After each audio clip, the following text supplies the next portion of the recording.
name is BUNDY. I am speaking to you today from inside a maximum security jail. I am a son of a Nevada cattle rancher. My father, brothers, and myself have been incarcerated for many months, leaving our wives and 26 children altogether without fathers to care for them. I ask that you listen to our story and judge us. Yes, judge us.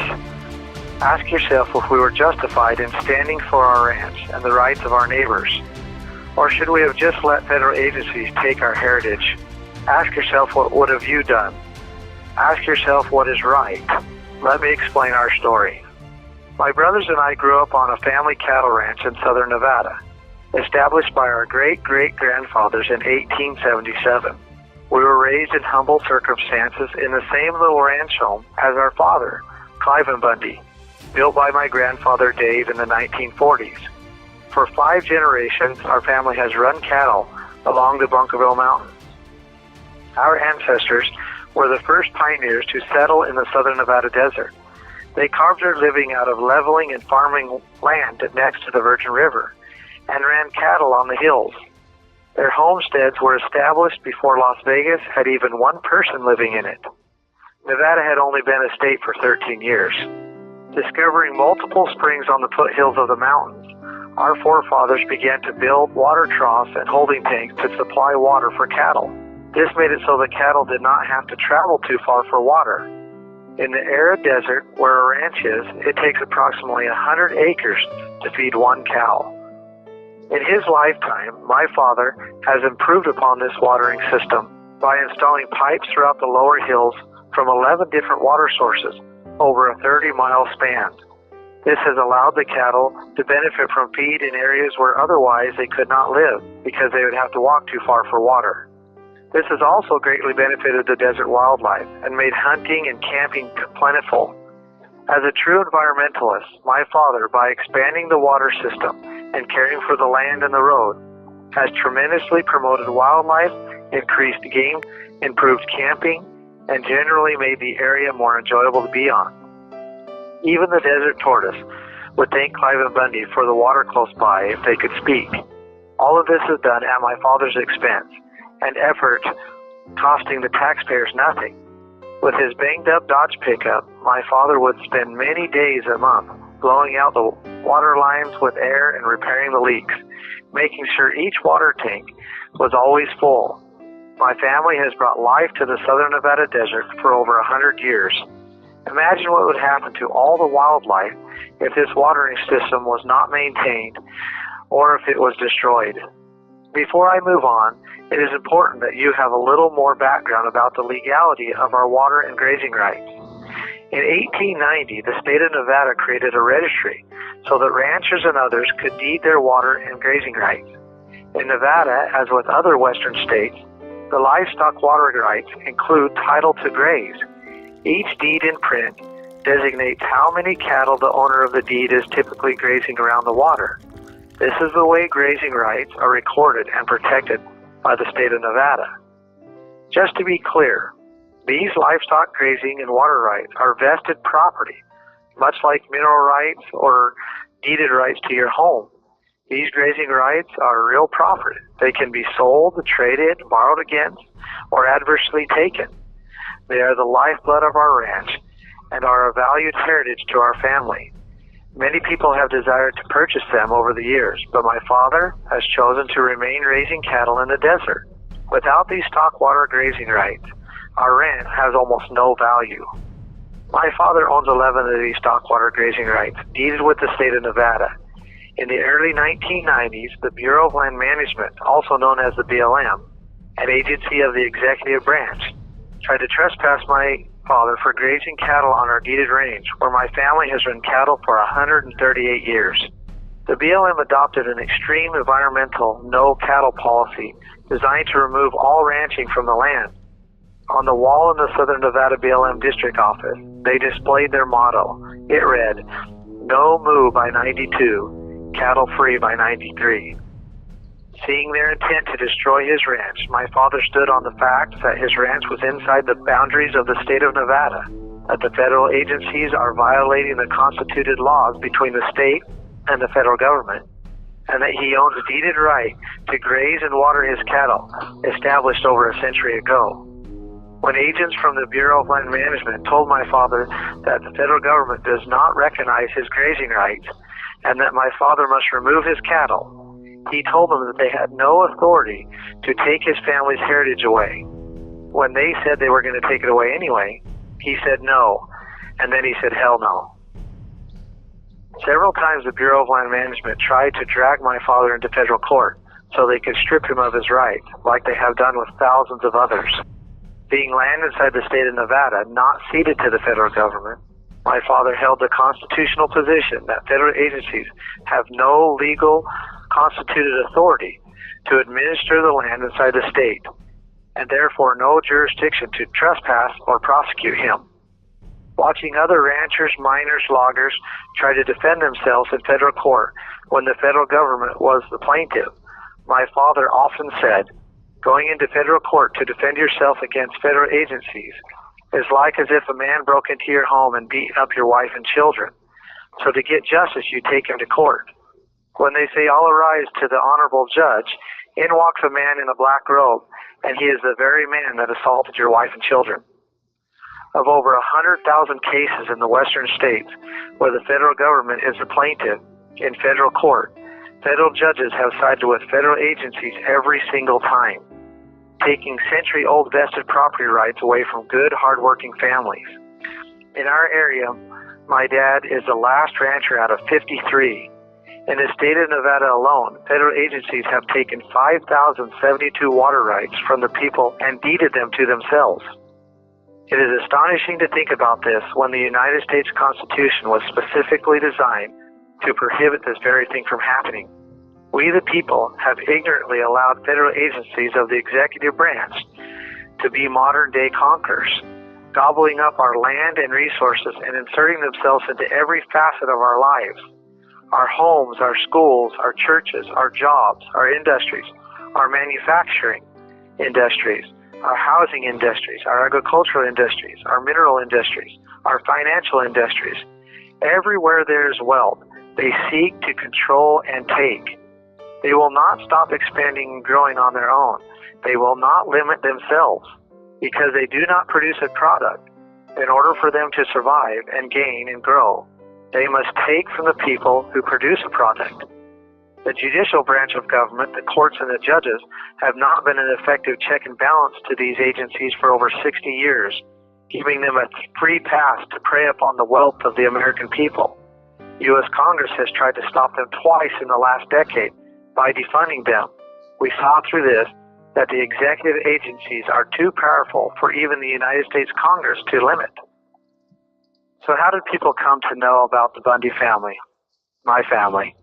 Well, in April 2014, the BLM joined forces with 4 other federal agencies to enforce their unlawful trespass and destroy our ranch.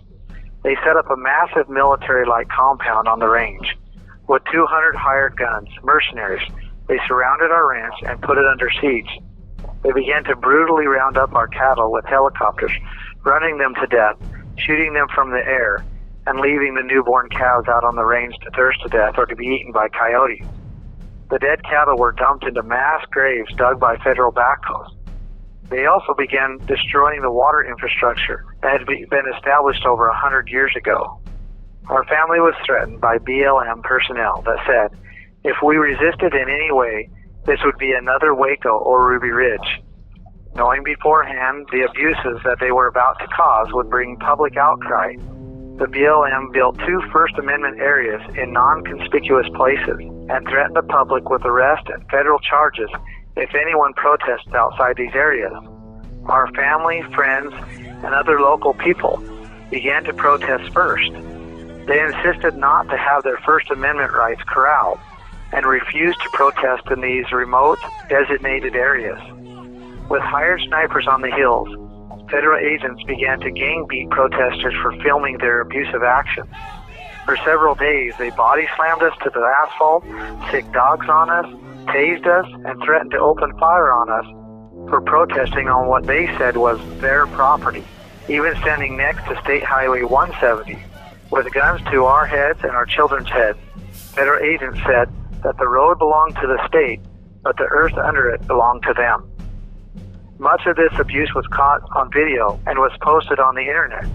Within hours, millions had viewed the gross actions of these federal agencies. People from all over the United States began flowing to the ranch. That Saturday, thousands had assembled and demanded the Clark County Sheriff Department and the state governor to do their jobs in protecting the people from out-of-control federal agencies. The Clark County Sheriff's Department finally stepped in and ended the abuse. All federal agents left the area within an hour, and the surviving cattle were brought back to the ranch to be doctored or turned out on the range, and then we went back to ranching. This infuriated the bureaucrats. People such as Harry Reid, who has personally made millions off of land deals with the Bureau of Land Management, publicly came out against our family and the people that stood up to them, calling us domestic terrorists, threatening that this was not over. Many of us wore name tags that read, "Hi, my name is so-and-so, and I'm a domestic terrorist." Great-grandmothers, little children, and everyone in between wore them proudly. Since then, federal agencies have mounted a continual media campaign to demonize my family and those that stood against their horrific actions. In defense, we've had to respond by publishing the truth. My mother, sisters, and many of our friends and family have done the best we could to stop them from controlling the narrative. We knew that if they could change the public sentiment, they would once again justify forceful action against us. In an effort to make sure that this did not happen to any more families in Nevada, in early 2015, my family, along with several state representatives, entered a bill into the Nevada legislature. This bill would end the federal land grabs in the state and force the federal government to follow the Constitution to control land inside the state. Bill AB 408. It was the most publicly supported bill in the Nevada history. Despite its popularity, bureaucrats united together from within and changed the text of the bill right before it was voted on. The new text gave them more power rather than take it away. It was a full array of politics at its finest. On the last day of the House vote, we had to kill our own bill, hoping that Nevada legislatures would stand up to federal agencies and protect families like ours. We left Carson City with our heads hanging low and went back to ranching, working, and raising children. Before I go on, I need to say that even though our family is suffering great pain and sorrow right now, we do not hate or harbor anger for anyone. We pray daily and diligently for those who have and continue to harm us. We love the Lord Jesus Christ and desire in the end for all of us, even those that have spitefully put us in these jails, to find peace and happiness through His forgiveness and example. Through these great tribulations, we have strived to follow the Lord and do only as He has asked. Now let me go on.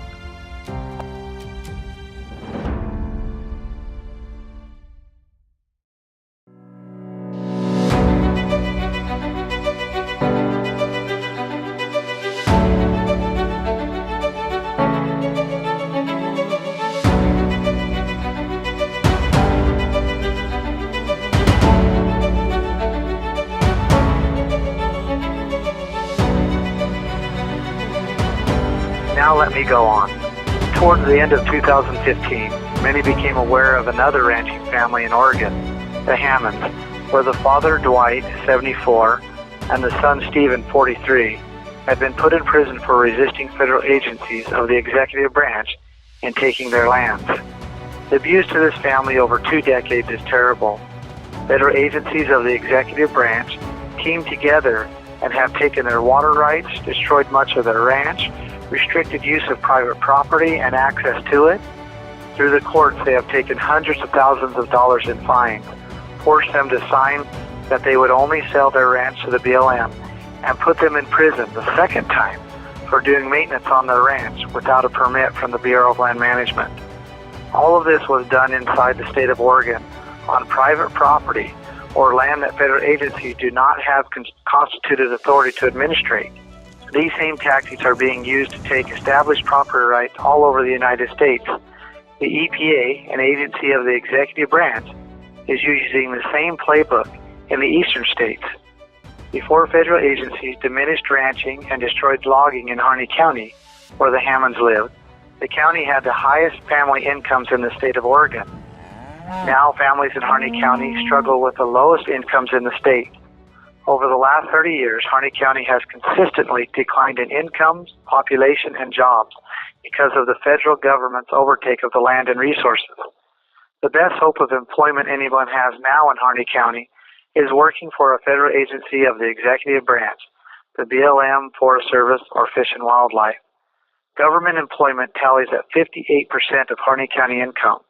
This percent does not include those on government assistance. Together, approximately 70% of Harney County residents depend on the government for their living. The remaining minority, the producers, are choking from forceful regulations and live in fear of retaliation if they speak out. Those that do speak out against the federal agencies, like the Hammonds, are targeted, demonized, their lands are taken, they are prosecuted and thrown in prison. What has happened to us, the Hammonds, and the people of Harney County is a type and a shadow of what is happening to our entire country. We must stop federal agencies of the executive branch from taking over and controlling the producing class. Federal agents have shown they are willing to destroy entire state and county economies and put the American people in prison to protect, increase, and justify their gain and control. It is rapidly coming down to federal agencies gaining control or the American working class. And these federal agencies of the executive branch have been building up heavy military forces to make sure their projects of ambition are not limited. Look at what they put us in jail for: conspiracy to impede a federal officer's duties. Or in other words, resisting them from doing what they want to do. Federal agencies have conspired for years in impeding the jobs and taking the incomes of the American working class, diminishing states, counties, and destroying more incomes and livelihoods than any other people in the history of this country.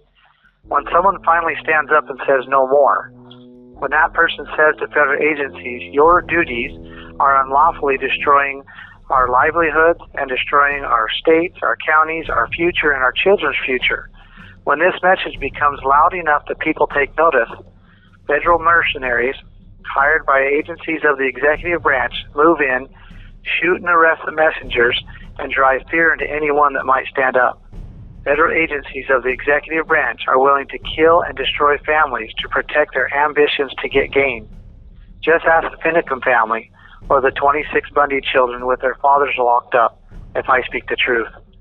No moral principle, tradition, heritage, livelihood, or way of life, or life itself appears to be more important than their ambitions to get gain. Produce nothing, take everything. Modern-day robbers. In my 40 years, I have seen a stomach full of my hard-working neighbors lose their homes, incomes, heritage, and freedoms at the hands of these wool-covered predators. Often I ask myself, what is to be done? What are we to do? How can we allow this to continue? Do people care about what is happening to our country? Seeing directly what federal agencies did to the Hammonds and to the citizens of Harney County, experiencing firsthand at the Bundy Ranch how federal agencies are willing to kill everyday American men and women to keep themselves in power. If the Lord did not protect so many people to come and show up at the Bundy Ranch, I am certain that federal agents would have taken our lives. Something had to be done. How could we pass these gross and growing deteriorations of rights and liberties over to our children? What would be left by the time they are raising their children? Feeling a providential urge, a love for my neighbors, and a great concern for my country, I used the public connections made during the Bundy Ranch to inform everyone I could about the abuses to the Hammond family and how adverse federal agencies have taken over and destroyed the economy in Harney County.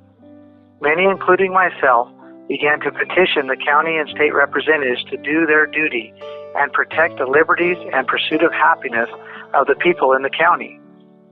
All of this fell on deaf ears. The elected representatives did not even respond to one of our emails. We know they received thousands. We learned later that the FBI, an agency of the executive branch, contacted the sheriff, state and county representatives, and directed them not to respond to the people's petitions. This lack of response created an extreme environment of frustration with the people. No matter what the people did, even after filing an official notice of redress of grievance, the representatives would not respond. It is my belief that if the FBI would have stayed out of it, elected representatives would have responded and taken a lead. This would have ended the mass frustration, and the people would have gotten behind their representatives with major support, satisfying any need for the people to act on their own. The entire protest at the wildlife refuge could have been avoided if the FBI would have stayed out of the way of our republic form of government. But then again, the FBI could not justify their jobs or have a reason to play with their war toys if the American system of government was allowed to work properly. This reminds me of a John F. Kennedy quote, "Those who make peaceful revolutions impossible make violent revolutions inevitable." The Hammond case was setting a very dangerous precedent in federal court. The abuse has been too great to turn a blind eye. The elected representatives were ignoring the people. What were we to do? Feeling inspired to do so, on January 2nd, less than an hour before the rally in support of the Hammonds, I proposed to a group of people, including a sheriff deputy, that we need to do more to bring attention to the abuses and to educate the American people of their rights.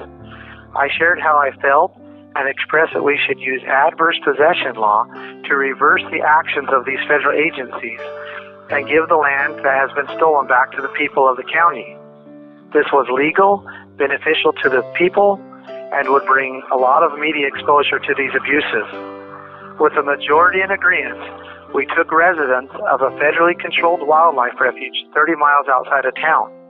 To create this refuge, over 100 ranching families lost their ranches, homes, their lands to the U.S. Fish and Wildlife Service, another agency of the executive branch. As U.S. adverse possession law requires, we changed the name of the refuge to the Harney County Resource Center, changed the signs, including the vehicles and equipment, contacted the utility companies, flew the American flag high, opened the post office address, and created a land registry to adjudicate the parcels back to the people of Harney County. Oh, and meanwhile, we attracted international media attention that had no idea what adverse possession was. At times it was quite comical watching the controlled mainstream media who had free access to roam the facilities, talking to us openly through each day, and then reporting how we were somehow dangerous armed militants. We shook our heads over this many times. In just a couple of weeks, we attracted over 1,000 visitors, men, women, and children. Even elementary students came to the center to do homework reports on the events. The local people began supplying all our food, supporting us financially, and took care of us well. They also shared their horror stories of the U.S. Fish and Wildlife, the BLM, and the Forest Service actions over the past several decades.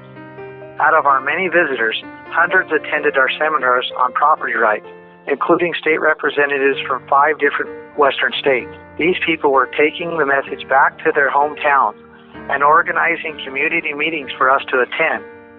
Meanwhile, the FBI, need I remind you, an agency of the executive branch, took over the high school, county buildings, and downtown Burns, and the airport, terrorizing the local people, trying to scare them into believing that their force was necessary to protect them against us. As time went on, the local people started to see through this. The FBI knew they had to act quickly to end our education on what federal agencies of the executive branch have been doing to the American people. Emails from government officials read, "The virus is spreading," indicating that our message was too effective and must be stopped. January 26th, on the way to a community meeting in Grant County, Oregon, the FBI and Oregon State Police ambushed us and opened fire without cause, shooting my brother Ryan and killing our friend and fellow Arizona rancher, Lavoy Finicum. They shot him multiple times in the back with his hands in the air. The FBI tried to cover up their participation by denying that they shot and hiding the bullet casings. If we would not have filmed the attack, they would have got away with it.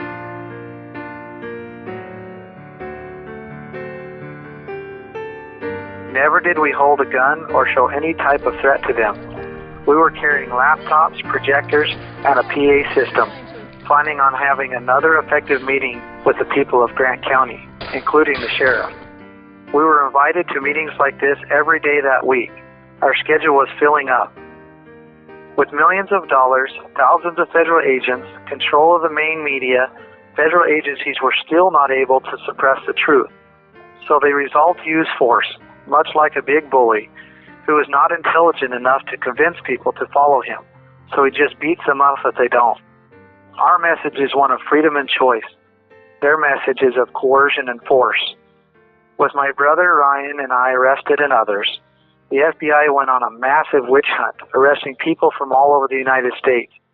Many had nothing to do with Oregon, but were in support in 2014. I suppose they thought this was their chance to completely destroy any opposition to their ambitious agenda. My father, a 70-year-old man, was met with 30 or so FBI operators in the airport. He was on his way to visit my brother and I. My brother Dave, they tactically converged on him while he was unloading lumber for the house he is building. Over 40 agents with assault rifles and full tactical gear in the little town of Delta, Utah, shooting flashbangs at him, one of the most reserved, kindest men I know. My brother Mel was in Arizona when they converged on him. Now with the men of the Bundy family locked away in prison cells, charged with pretend offenses, the Bundy women are left to tend for our children and our livelihoods, including the ranch. Meanwhile, federal agencies of the executive branch are making plans once again to take our homes, the ranch, remove the cattle, sell them for their profit, destroy the water infrastructure, and take all our assets of value.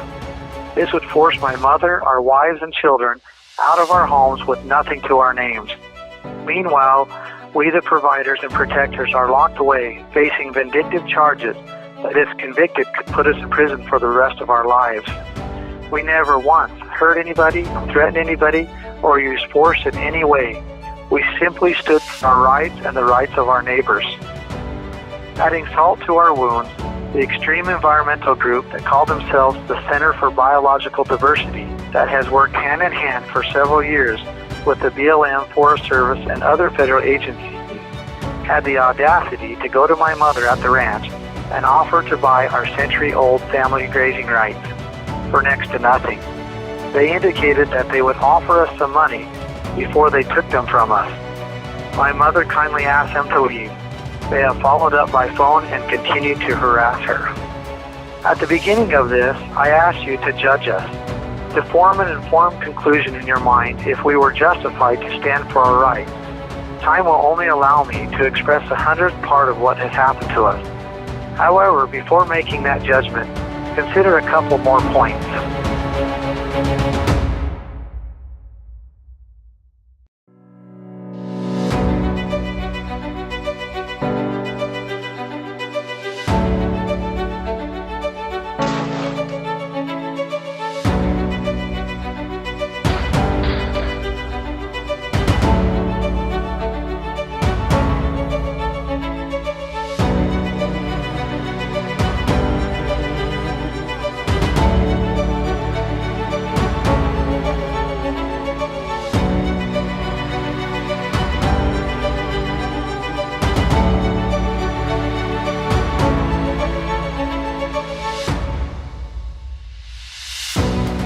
Time will only allow me to express the 100th part of what has happened to us.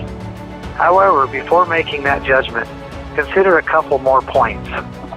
Our founding fathers principally understood and documented clearly that the central government, the federal government, has very limited power, especially inside a state, and particularly in controlling land and resources inside a state. The founders made detailed statements about their intent when they drafted the Constitution. These statements are known as the Federalist and Anti-Federalist Papers.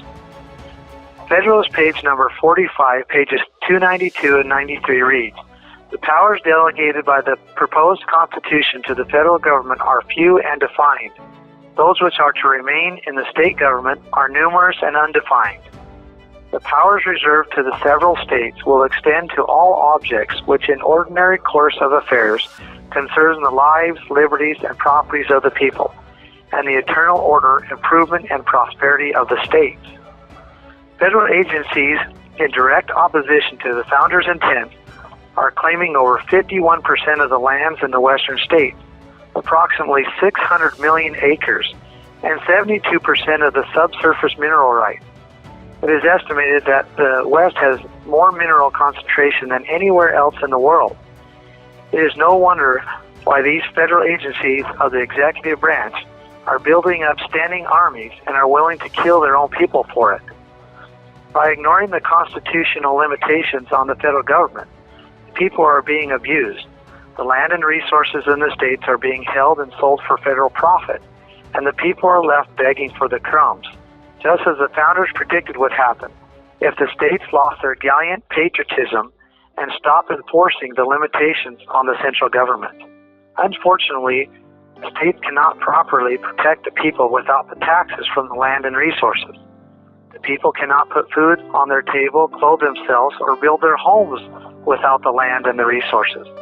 And federal agencies cannot sustain themselves or continue to build their standing armies or manipulate the states, counties, and people through welfare, contracts, and grants without the profits from the land and the resources. All wealth and power derives from the land and the resources. Everything we eat, live in, wear, use, need, or find physical comfort from comes from the earth. Control the land and the resources, and you control the people. To protect the people from the evil designs of men who would use government to gain ultimate power, our founders limited the amount of land and resources our government may control. These limitations are found in the powers granted to the federal government through the Constitution, the supreme law of the land. See Article 1, Section 8, Clause 17. Our family ranch was put under siege by an army of federal agents, 200 hired mercenaries. Our lives were openly threatened, at gunpoint, for many days in a row.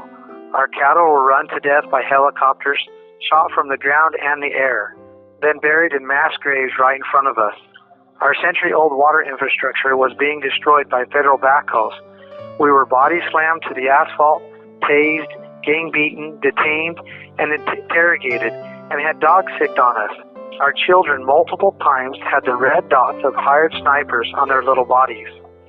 The Hammond family and thousands of others across the western states have had their land stolen, water rights taken, and experienced a full list of similar abuses by these federal agencies of the executive branch. Agents of the executive branch claim to have legal, unlimited authority to abuse the people and control the land and resources. We, the people, are in danger. The Constitution prohibits their actions. Everything that is American is against it. The United States is not a communist form of government where the government owns and controls everything. This is against our founding principles, and our founders made it against our laws. The only way they have gotten away with it is because the Department of Justice, an agency of the executive branch. Yes, the Department of Justice is another agency of the executive branch, not the judicial branch. The largest legal team ever known to man, with over 7,000 U.S. attorneys, with unlimited budgets, assistance, support, and resources, all paid for by the American people. They have deceitfully and forcefully, through the courts, shoved down the throats of the American people that agencies of the executive branch have no limits and that the Constitution does not apply to them. They have destroyed federalism and infiltrated our checks and balances, all in an effort to centralize power, to funnel it into one body so they can control it for their own gain. The only safe for power, especially the land and the resources, is to distribute it into millions of people's hands all across this great country, from sea to shining sea, allowing each person to live in liberty while enjoying the benefits of the increase of the earth through the law of the harvest. Land and resources equals power. It is what all ancient and modern conquerors desire. The land and resources must not fall into the hands of a small group of people. It must not be centralized or nationalized. Our food, water, homes, clothing, transportation, our communication, everything that sustains us and everything that we find physical comfort from hangs at risk if the heads of these federal agencies obtain their ultimate objective. Control the food, water, air, lumber, iron, and other resources. Control the use of the earth, and you have obtained ultimate power over the people. Never was this just about some cattle running in the desert, or just about some poor rancher trying to hold on to his way of life. This is about God and country, about standing so the bad does not overcome the good. This is about each individual, about you, your children, and your grandchildren. This is about food on your table, about having a home to put a table in. This is about agency to choose, about life, liberty, and the pursuit of happiness for many generations to come. This is about freedom. Or maybe, just maybe, the horrible pains of being kept from our families for this long has driven us insane. You be the judge. I know the Lord has protected us and kept us from falling into despair. I know He loves us, and in time I am certain that He will allow us to go home and have that so desired reunion with our little families and all the others we love so very much. Thank you for listening. Ammon Bundy.